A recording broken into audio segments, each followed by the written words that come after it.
I'm going to try to not pass out. Thank you so much, President Young.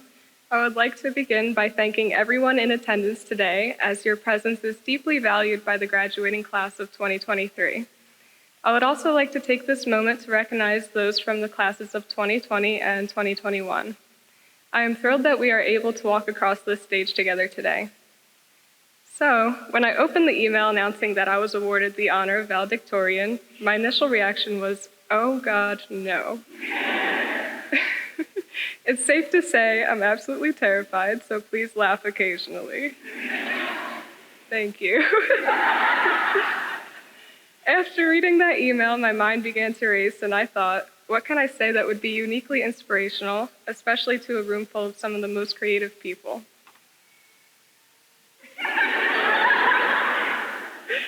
Naturally, to calm my nerves and gain some insight, I turned to the best resource available, YouTube. I watched a handful of speeches, and what I found was that most of them really pushed the idea that if you work hard and stay focused, you will be successful. Now, I don't want to stand here and say that's all bullshit. Of course, there is some merit in those words. However, to me, it feels lackluster. I don't have the truth per se, but I do have a decent opinion. Life is not limited to either succeeding and experiencing joy or failing and experiencing pain. Maybe sometimes, like if you choose to eat Taco Bell for lunch and Chipotle for dinner, you failed and you will experience pain. I'm glad that was funny. Anyway, the pendulum that we call life is always swinging from failure to success and often lingers in the middle between the two sides. Inevitably, we are going to find ourselves in tough situations. While we may weigh our options days on end, there's a chance that we still make a decision that'll set us back a few steps. Or we may act irrationally and make a decision that causes everything in our lives to seemingly spiral. There will be days that we are unfocused, unmotivated, sad, depressed, anxious, angry, all of it. We may create something that we convince ourselves is so bad that the only logical thing to do is never create again, just to ensure that we will never return to that heart-shattering feeling of disappointment. But I want to ask, do these moments in time make me or anyone else in this room any less of a hard worker or less driven? Or does that just make us the extremely passionate and maybe a little bit crazy artistic human beings that we are? And do you really think that any of our small failures have the power to change the entire direction of our lives? Or are they just providing us with the insight we need to be better prepared for our future? I think the most important key to our success starts with giving ourselves the credit we deserve. As artists, we hardly do. It's about giving ourselves credit even when we make that so-called bad painting that we literally want to burn in an incinerator and then cry about it for 3 to 4 hours. Because guess what? Regardless of the outcome and the comparative vision we had in mind, we still sat down and strived to feel our passion. That's such a beautiful thing in and of itself, and we often lose sight of that.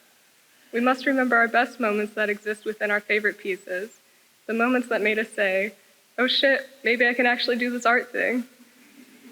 I know we've all experienced it, the moments that remind us that we are in fact wonderfully skilled, we are learning and improving, and ultimately we are excited to live our lives as artists. It's just that we tend to remember the bad times more deeply. That's only natural.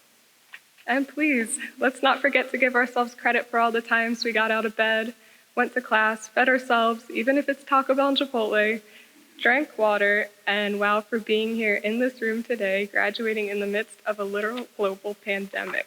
I would also like to say that I am so blessed to have a large support system who admired my artwork, from crayon drawings on printer paper of mermaids to large-scale oil paintings on canvases that are unfortunately not as cheap as printer paper. My mom was always my #1 fan, apparently even in the afterlife. Some insight into this bold claim: my aunt went to a psychic medium shortly after her passing, and rumor has it that my mom exclaimed, "Make sure my Gigi goes to art school." I am aware that, unfortunately, the opposite is more common. You know, the parents who told you you're better off with a quote-unquote real job and thought you weren't enrolling here, or that uncle that you only see on holidays who always finds a way to ask you, now what are you really going to do with your art? My point is, whether you grew up with a wonderful support system or the opposite, you can be certain that you have found your people here. I have never been in an environment so uplifting, respectful, intelligent, patient, and loving as Moore.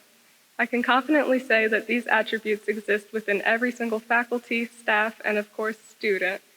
I truly am so proud to call myself an alum of Moore, and I am beyond excited to see where the next few years will take us as we embark on our individual creative endeavors.